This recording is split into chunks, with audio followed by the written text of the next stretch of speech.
오래전 한적한 시골 마을에는 깊고 어두운 산속에 자리 잡은 작은 초등학교가 있었습니다. 그 학교는 폐교된 지 오랜 시간이 흘렀지만 그 주변을 지날 때면 여전히 어린아이들의 웃음소리가 들린다고 했습니다.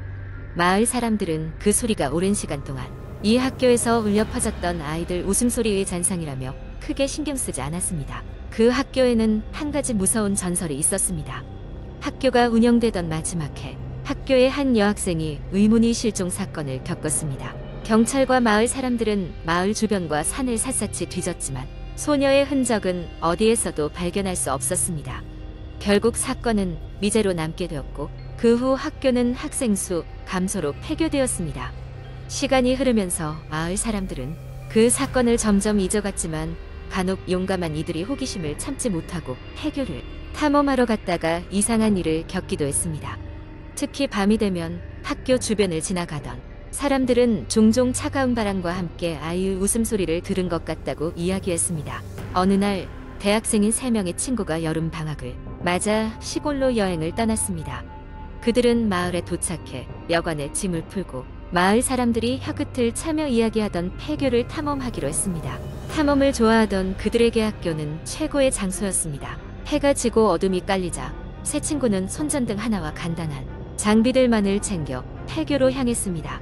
학교에 들어섰을 때 그들은 수많은 거미줄과 먼지로 가득한 교실과 복도를 지나갔습니다. 모든 것이 낡고 부서져 있었지만 무엇보다 그들을 오싹하게 만든 것은 교실 한 구석에 깨끗한 상태로 놓여있는 작은 의자와 책상이었습니다. 마치 누군가 방금 전까지 사용한 것처럼 보였습니다. 친구들 중 가장 용감한 민수는 그 의자에 앉아보겠다며 걸어갔습니다. 그 순간 셋은 동시에 이상한 기분을 느꼈습니다. 갑자기 공기가 차가워지기 시작했고 그들이 들어오기 전까지는 없었던 속삭임 소리가 귓가에 들리기 시작했습니다. 어서 와줘서 고마워. 놀란 친구들은 당황하여 서로의 얼굴을 쳐다봤지만 누구 하나 소리를 내지 않았습니다. 그러자 갑자기 벌컥 교실 문이 저절로 닫히면서 강한 바람과 함께 벽에 붙은 창문들이 덜컹거렸습니다. 민수는 즉시 일어나 도망치려 했지만 의자가 마치 땅에 고정된 것처럼 끈적한 무언가에 붙들린 듯 움직이지 않았습니다. 혼란에 빠진 나머지 두 친구는 문을 열려고 필사적으로 노력했지만 문은 단단히 잠겨 있었습니다. 그때 그들의 등 뒤에서 아이의 맑고도 슬픈 울음소리가 들려왔습니다.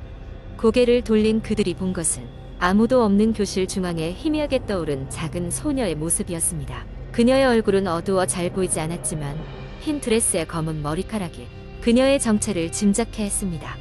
나랑 놀아줘. 소녀의 목소리가 회귀하듯 반복되었고 민수는 마치 홀린 듯 일어나 소녀 쪽으로 다가갔습니다. 그 순간 나머지 두 친구는 필사적으로 민수를 붙잡고 그를 흔들어 겨우 제정신으로 돌아오게 했습니다. 함께 문을 힘껏 밀어 드디어 문이 열렸고 셋은 허겁지겁 교실을 빠져나와 산길을 달려 내려갔습니다. 겨우 여관에 도착한 그들은 서로의 얼굴을 보며 아무 말 없이 침묵했습니다. 그날 밤 누구도 잠들 수 없었습니다. 다음 날 아침 마을 사람들에게 그 일을 이야기하자 다들 고개를 저으며 안타까워했습니다. 그 아이가 사라진 이후로 매년 몇 명은 그런 일을 겪어 하지만 누구도 그걸 막을 수는 없지. 마을을 떠난 세 친구는 그 일이 있던 이후로 다시는 그 마을로 가지 않았고 폐교는 여전히 그 자리에서 고요히 시간을 견디고 있습니다. 여전히 이상한 웃음소리와 울음소리만을 남긴 채로 말입니다. 두 번째 이야기. 서울의 외곽 어느 작은 마을에는 미스터리한 사건들이 끊이지 않는 집이 한 채 있었습니다. 이 집은 오랫동안 비어 있었지만 마을 사람들은 그곳을 지날 때마다 등을 쭉 뼛서게 만드는 차가운 기운을 느꼈습니다. 여러 해 동안 아무도 이 집에 살지 못했는데 그 이유는 임대 기간 동안 그곳에서 이사온 사람마다 이해할 수 없는 이상한 일들을 겪었기 때문입니다. 어느 날 이 마을에 젊은 부부가 이사를 오게 되었습니다. 남편인 민수와 아내인 지영은 둘 다 도시의 번잡함을 피해 조용한 장소로의 이사를 꿈꾸고 있었습니다. 저렴한 가격과 아름다운 자연, 경관 덕분에 그들은 그 인퍼머스한 집에 살기로 결정했습니다. 마을 사람들은 경고했지만 민수와 지영은 그런 얘기를 허무맹랑한 미신쯤으로 여겼습니다. 이사를 온 첫날 밤 부부는 짐을 정리하느라 늦은 밤이 되어서야 잠자리에 들었습니다. 새벽녘 지영은 누군가 자신의 얼굴 가까이서 나직하게 중얼거리는 소리에 잠에서 깼습니다. 깜짝 놀라 불을 켜봤지만 방 안에는 아무도 없었습니다. 민수는 그녀의 얘기를 듣고 장난이라며 웃어넘겼습니다. 하지만 이상한 일은 그것이 끝이 아니었습니다. 다음날 민수가 일을 나가고 지영이 집에 혼자 있게 되었을 때였습니다. 집안 곳곳에서 이상한 소리가 들리기 시작했습니다. 마치 누군가 발소리, 속삭임, 가구를 움직이는 듯한 소리가 계속되었습니다. 그녀는 공포에 질려 밖으로 나가고 싶었지만 이상하게도 집 문이 절대 열리지 않았습니다. 패닉에 빠진 그녀는 남편에게 전화를 걸었지만 전화기마저 먹통이었습니다. 한편 민수는 회사에서 점심을 먹던 중 이상한 문자를 받기 시작했습니다. 그 문자는 집에 가지 마라. 그녀를 구할 수 없다. 라는 내용이 반복적으로 들어왔습니다. 처음에는 장난이라고 생각했지만 불안한 마음에 곧장 집으로 향했습니다. 집 앞에 다다랐을 때 문 밖에서 여전히 비명을 지르던 지영의 모습을 발견했습니다. 그들은 마침내 도망치듯 그 집을 빠져나왔고 곧바로 다른 곳으로 이사를 감행했습니다.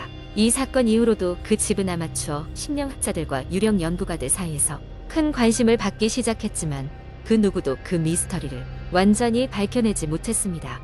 그리고 그 집은 여전히 그 자리에 서 있으며 때때로 그 근처를 지나가는 사람들에 의해 이상한 소리가 들린다는 소문이 전해지고 있습니다.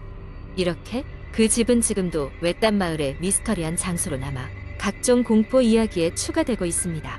마을 사람들 역시 이제는 그 집을 멀리하며 거기서 일어나는 모든 불가사의를 더 깊이 파헤치는 것을 피하고 있습니다. 무엇이 그 집을 그렇게 만들었는지, 그리고 그 집 안에 존재한다고 여겨지는 그 무언가는 결국 끝까지 수수께끼로 남아있을 것입니다. 이러한 경험을 통해 민수와 지영은 비로소 알게 되었습니다.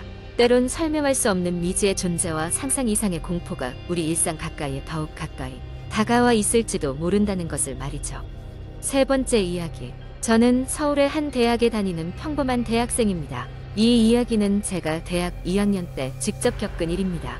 당시 저는 시험 기간이라 늦은 밤까지 학교 도서관에서 공부를 하고 있었습니다. 시험 준비로 지친 몸과 마음을 달래기 위해 친구와 함께 24시간 카페로 이동하기로 했습니다. 카페는 캠퍼스 근처에 있지만 빼어진 곳에 위치해 있었습니다. 밤 2시가 넘은 시각, 도로에는 차도 사람도 거의 보이지 않았고 음산한 느낌이 마음 한구석을 스쳤습니다. 그래도 친구가 있었기 때문에 별로 신경 쓰지 않고 카페로 향했습니다. 카페에 도착했을 때 우리는 모퉁이 쪽 구석 자리로 자리를 잡았습니다. 노트북을 꺼내고 각자 공부에 집중하기 시작했습니다. 시간은 빠르게 흘러 새벽 3시 반이 되었습니다. 그때쯤 카페 문이 덜컥 열리며 한 사람이 들어왔습니다. 그는 후드로 얼굴을 가린 채 우리 쪽을 일끗 보더니 가장 구석진 자리에 앉았습니다. 새벽에 24시간 카페에서는 다양한 사람들을 마주치곤 했으니 그다지 특별할 것은 없었습니다. 그러나 그때부터 이상한 일이 일어나기 시작했습니다. 갑자기 실내 온도가 싸늘해지더니 제 노트북 화면이 깜빡깜빡 거리기 시작했습니다. 처음에는 단순한 오류라고 생각했지만 잠시 후 친구의 노트북에서도 같은 현상이 발생했습니다. 순간적으로 우리는 서로 눈이 마주쳤고 그저 웃어넘겼습니다.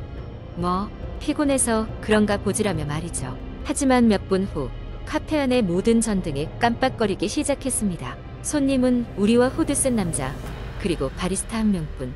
분위기가 심상치 않음을 느낀 나머지 우리는 괜히 긴장감이 감돌았습니다. 후드 쓴 남자는 계속해서 고개를 숙인 채 움직이지 않았고 바리스타는 불편한 듯 뭔가에 계속 귀를 기울이는 모습이었습니다. 갑자기 카페 문이 혼자 열렸다 닫히기를 반복했습니다. 바람 때문일 수도 있지만 그곳은 지하에 위치해 바람이 불어들기가 힘든 구조였습니다. 그리고 카페 한쪽 구석에서 낮고 기괴한 속삭임이 들려오기 시작했습니다. 가까이 다가가 확인하고 싶었지만 저절로 몸이 움직이지 않았고 공포가 저를 사로잡았습니다. 그때 친구가 갑자기 소리치기 시작했습니다. 저기 뭔가 있어. 그의 손가락이 가리키고 있는 쪽에는 아까 그 후드 쓴 남자가 있었습니다.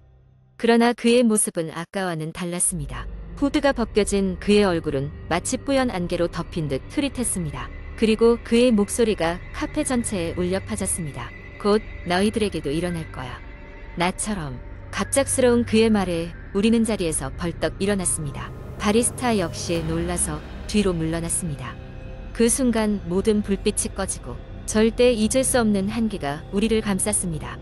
얼마나 시간이 지났는지 모르는 사이 다시 불이 켜졌고 후드 쓴 남자는 흔적도 없이 사라져 있었습니다. 놀란 가슴을 진정시키고 주변을 둘러보았을 때 한 가지 사실을 깨달았습니다. 카페 구석, 그가 앉아있던 자리에는 그의 것으로 보이는 낡은 공책 하나가 남겨져 있었습니다. 며칠 후 용기를 내어 그 공책을 열어보니 거기에는 여러 사람의 이름과 날짜가 적혀 있었습니다. 공교롭게도 그 날짜들은 실종 사건이 일어난 날과 일치했습니다. 그날 밤 이후로 저는 심야에 공부를 하러 외진 곳에 가는 것을 피하게 되었습니다. 아직도 가끔 꿈에서 그날의 상황이 떠오르곤 하지만 그 후로 다행히 비슷한 경험을 하지는 않았습니다. 이 이야기는 저에게는 잊지 못할 공포로 남아 있습니다.